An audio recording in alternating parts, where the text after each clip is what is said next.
All right, we're here at Big 12 Day Zero. Utah Valley coach Adam Hall. Just kind of take us through what your team was doing here today and get a little workout in and all those things.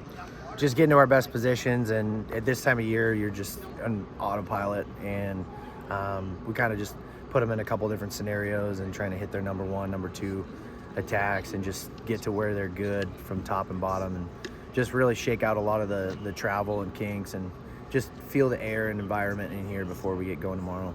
So your first experience at the Big 12 tournament, right? So talk about a little bit what it's been like for you so far.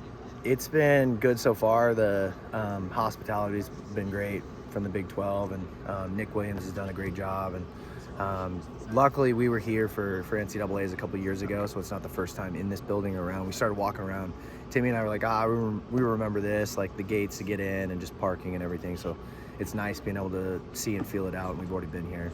So year one at Utah Valley. Talk a little bit about what just the overall experience and what it's been like there. Yeah, it's definitely been a build. Just trying to get everybody to buy into a new system, new coaches, a lot of new guys on the team, and with that comes a lot of ups and downs. But we just the chat we had with our guys after is just, hey, we've grown a ton this year, and we're not done, and we're going to be the bad draw, the bad seed at this tournament because we're willing to wrestle hard, and these guys have really bought in as the year has gone on. So I talked to Terrell a little bit, but I think the marriage of him coming home and being at Utah Valley and with you in your first year and everything seems like a pretty good, perfect storm almost for you guys to have him and kind of put you guys on the map a little bit in this first year. What's it been like coaching him, and what have you seen from him in this year? Yeah, he's an unbelievable individual. I mean, he's getting his MBA in 1 year right now and has a 4.0 GPA, and obviously a team leader, and tries to do everything really well. And I've definitely coached some guys like that in the past, and especially at NC State. It's just the high level of expectation and accountability, and he brings that. And it's, I'd say, as you get to the higher end, you're a little bit more on the management side as opposed to just the coaching. He's learned a ton being in our room and around us coaches, and he came in with a really great skill set, but I think at the end of the day, he's a high-level athlete who has goals of winning a national title, and with that comes, a lot of accountability from our staff as well. And he's taken off and run, and a lot of the best guys, you're having to pull the reins back and help them understand the big picture as opposed to like what's in front of me right now. And I think he's done a great job, and I'm excited for him as the end of the year comes. So you talk a little bit about the Big 12s and what this is, and you guys as a brand, the Big 12's probably number 2 behind the Big 10, but I think it's huge for really any program. You might have him on, the Utah Valley brand on ESPN in a couple of days, and Will on ESPN Plus all weekend and everything if he makes it to the finals.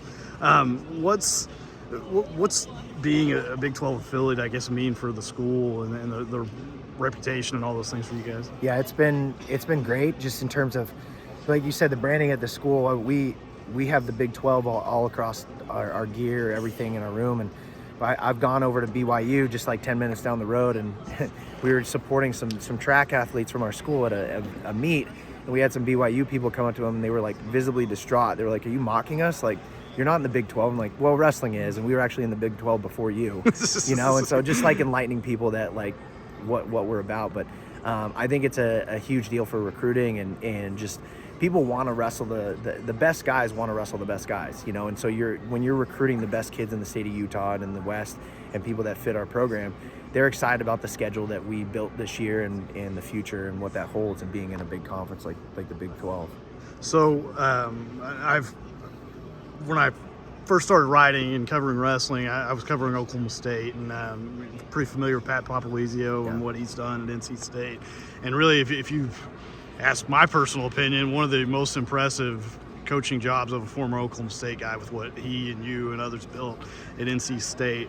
How much do you lean back on that experience and what you saw at NC State and working with Pat and everything and trying to build and do what you're doing here at Utah Valley? Yeah, I think it stems a lot from actually before NC State, when he was at Binghamton and what he built there, and started with recruiting and bringing the right guys in and training them up right and helping them believe that they could win at the highest level, and they did. They finished 14th in the country as a small state school in New York, and I think that set the precedent for what he was trying to do. And when he made the jump to a bigger school, he brought a lot of that mentality there and created a great culture. And I learned a lot about building a culture, maintaining a culture, and running a program like a business more than anything, because at the end of the day, it is about the program. And I tell guys, the more things you do right, the more that includes you in that decision making. And when you don't buy in, oftentimes you're on the outside looking in, And so I've taken a lot away from my experience. I mean, I spent 9 years in Raleigh and saw a lot of ups and downs, and we accomplished a lot of great things. And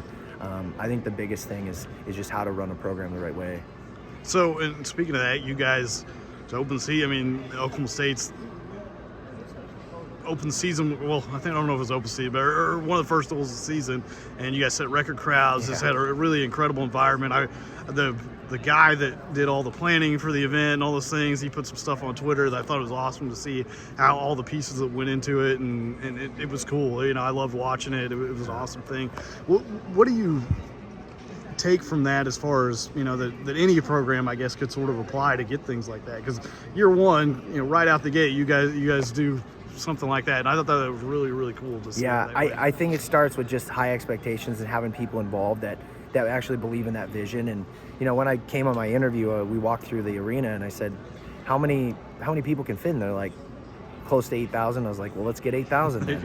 And they looked at me like I was crazy. But then as this thing built out and all these teams decided they want to come, because it was right, but we had a great, don't get me wrong, it was great timing. It was right before the high school season, and we marketed it really well. And our marketing lead, Cameron Deering, he really hustled.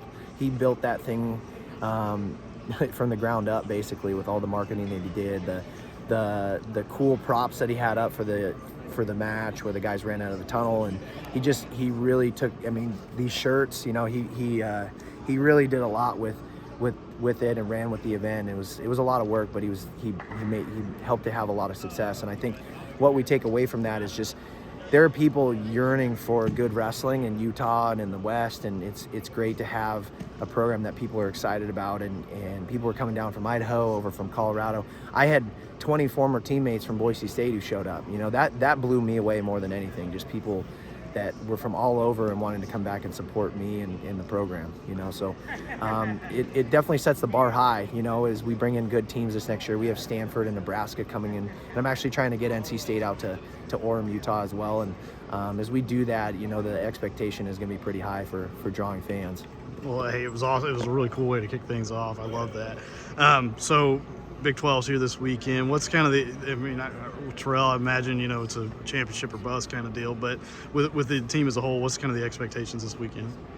Well, I told them, I said, they posted a lot of the old matches and the old team scores from last year. In fact, they had the top 10. I said, guys, Utah Valley isn't in the top 10, so that'll change this weekend. So that just set the expectation that whatever the last few teams were, they weren't being put up on the big board. And I said, that's going to change this weekend. And so, in terms of expectations, I expect some of our guys to reverse some of the losses that we had during the year.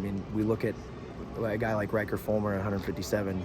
He has the South Dakota State kid, Kobe Seabrick, right off the rip, and they had like a 10-7 match in the duel. And then if he wins that, he has the guy from Wyoming, Jared Hill, and we had a 10-8, 10-9 match, like crazy matches with them. And you're this close, and he really believes he can win. And that just, you don't know what that's going to do for a guy where he gets 2 wins like that and he qualifies for the national tournament, and it's not going to be easy, but he's ready to fight. And so the biggest thing overall is just, I told our guys, we've been consistent all year long. We've expected you to wrestle hard and wrestle at a high level. Maybe it's a little reaching in the fact that we're expecting you to beat some of these guys that you're not supposed to, but that's part of it. Like, if you're going to be the guy, you got to beat the guy, and we're primed to do that. Awesome, Coach. Well, hey, let you get out of here. I know you got to get back to your team and everything, but appreciate the time today, and good luck this weekend. Thanks.